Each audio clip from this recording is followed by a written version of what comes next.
भारत और चीन के बीच जो कुछ विवाद हैं उसमें एक विवाद तिब्बत को लेकर भी है। 1959 में चीन ने तिब्बत पर कब्जा कर लिया था और उसके बाद से दलाई लामा भारत में रह रहे हैं। भारत में तिब्बत की बाज़ाब्ता तौर पर एक चुनी हुई सरकार भी है। दलाई लामा एक तरीके से उसके राष्ट्रपति और संरक्षक हैं। लेकिन अब दलाई लामा ने ये कहा है कि वो अपने 90 जन्मदिन पर अपना सक्सेसर अपॉइंट करेंगे। इस पूरे मामले को लेकर चीन जो है वो आपत्ति जता रहा है। लेकिन अगर इस पूरे मामले की बात करें तो भारत सरकार इस पूरे मामले में नो पोजीशन की बात कर रही है। क्या है ये मुद्दा और कैसे जो है चीन जो है तिब्बत के मामले को लेकर एक तरह की आपत्ति कर रहा है और क्यों कर रहा है, इस पूरे मसले पर आज हम बात कर रहे हैं। मैं हूं खुर्रम शहजाद और आप देख रहे हैं न्यूज़ 18 का डिजिटल प्लेटफॉर्म। आप जानते हैं तिब्बत जो है पहले एक बाज़ाब्ता देश होता था और भारत का जो सरहदी इलाका है वो तिब्बत से लगता था। लेकिन 1941 में चीन ने शुरुआत की तिब्बत पर कब्ज़ा करने की और उस पर हमला किया। दलाई लामा जो इस वक्त भारत में रह रहे हैं उनके ज़रिए से बहुत सारे जो है कोशिशें की गई कि तिब्बत के मसले को सुलझाया जा सके। लेकिन 1959 में चीन ने बाज़ाब्ता तौर पर तिब्बत पर कब्ज़ा कर लिया और उसके बाद दलाई लामा भारत आ गए। अब दलाई लामा 90 साल के हो चुके हैं और कल उनका जन्मदिन है। पूरे देश में जो तमाम प्रोग्राम है तो तिब्बतन कम्युनिटी है वो उसको सेलिब्रेट कर रही है। और ये सेलिब्रेशन जो है मजनू का टीला हो या फिर धर्मशाला हो जहाँ पर दलाई लामा रहते हैं, हर जगह जो है ये सेलिब्रेशन होंगे। जो दलाई लामा को मानने वाले तमाम अनुयायी लोग हैं वो इन प्रोग्राम में शामिल होंगे। और अगर देखें तो ये जो पूरा तिब्बत का कल्चर है इसमें आपको ख़ास तौर से जो वहाँ के डांस हैं, वहाँ पर जो प्यार और मोहब्बत की बातें हैं और जो नेचर के साथ एक प्यार का रिश्ता है, एक लगाव का रिश्ता है, वो तिब्बत के कल्चर में जो है समोया हुआ है। मजनू का टीला इलाके में इस वक्त मैं मौजूद हूँ और यहाँ पर भी कल बहुत सारे प्रोग्राम होने जा रहे हैं। अब आते हैं सीधे तौर पर जो पूरा विवाद है। विवाद ये है कि चीन की तरफ से ये कहा गया है कि अगर दलाई लामा अपना कोई सक्सेसर बनाते हैं तो फिर चीनी सरकार से उसका अप्रूवल होना चाहिए। अनुष्ठान और जो दूसरे रिवायत होती हैं, ट्रेडिशंस होती हैं, उनका अनुपालन होना चाहिए।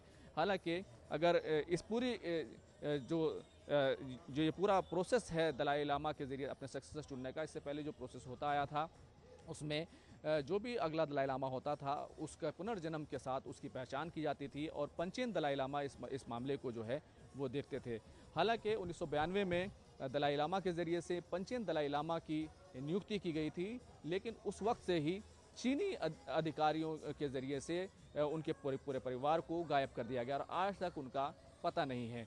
तो 1995 में ये तमाम घटनाक्रम हुआ। उसके बाद चीन ने अपना पंचेन दलाई लामा जो है वो सीधे तौर पर उन्होंने नियुक्त कर दिया। तो पंचेन लामा जो है वही दरअसल पहचान करता था कि अगला जो है दलाई लामा कौन होगा, ये उसमें महत्वपूर्ण जो है उसकी जिम्मेदारी होती थी। लेकिन चीनी सरकार ने जो दलाई लामा जो धर्मशाला में जो भारत में हैं, जो मुख्य तौर पर संरक्षक हैं तिब्बतियन सरकार के, उनके ज़रिए से जो पंचेन लामा की नियुक्ति की गई थी उनको जो है उनके परिवार सहित गायब कर दिया गया। इस सिलसिले में जो जानकारी तमाम तरह से हमको मिली है, जिस पंचेन लामा का सीधे तौर पर नियुक्ति की गई थी उनका नाम है गेडन चोकेन यम्मा। ये 6 साल के थे। 6 साल की उम्र में इनकी पहचान की गई थी कि पंचेन लामा होंगे। लेकिन उसके बाद चीनी अधिकारियों ने इनको अपनी हिरासत में लिया और उसके बाद से इनका पूरा परिवार गायब है। अब तक चीन की तरफ से सिर्फ 1-2 बार ये बयान आया है कि वो सुरक्षित हैं, वो पढ़ाई कर रहे हैं और काम कर रहे हैं। लेकिन कभी भी ये पता नहीं चल पाया और कभी कोई सार्वजनिक तौर पर कोई पब्लिकली कोई ऐसी तस्वीर जो है सामने नहीं आ पाई कि आखिर पंचेन लामा कहाँ है। अब क्योंकि दलाई लामा ने कहा है कि जो दलाई लामा की जो संस्था है वो 600 साल पुरानी है, ये एक ट्रेडिशन है और उन्होंने अपना सक्सेसर अपॉइंट करने का जो है कहा है कि वो कल अपना सक्सेसर अपॉइंट करेंगे। ऐसे में चीन की जो है वो आपत्ति जो है इस पूरे मामले में सामने आई है। लेकिन जो तिब्बत के लोग हैं और जो दलाई लामा के अनुयायी हैं उनका मानना ये है कि सीधे तौर पर ये पूरा क्षेत्राधिकार जो है दलाई लामा का है और उनके ज़रिए और जो तिब्बतियन कम्युनिटी है ये उनका जो है अधिकार है, इसमें चीन को हस्तक्षेप नहीं करना चाहिए। और कम्युनिस्ट शासन जो वहाँ पर चल रहा है वो उसको नहीं मानते। वो चाहते हैं कि तिब्बत आज़ाद हो। कई तिब्बत के लोगों से हमने बात की, उन्होंने साफ तौर पर इस बात को लेकर दुख जताया कि उनका देश पर जो है अभी भी कब्ज़ा है और वो आज़ाद नहीं है।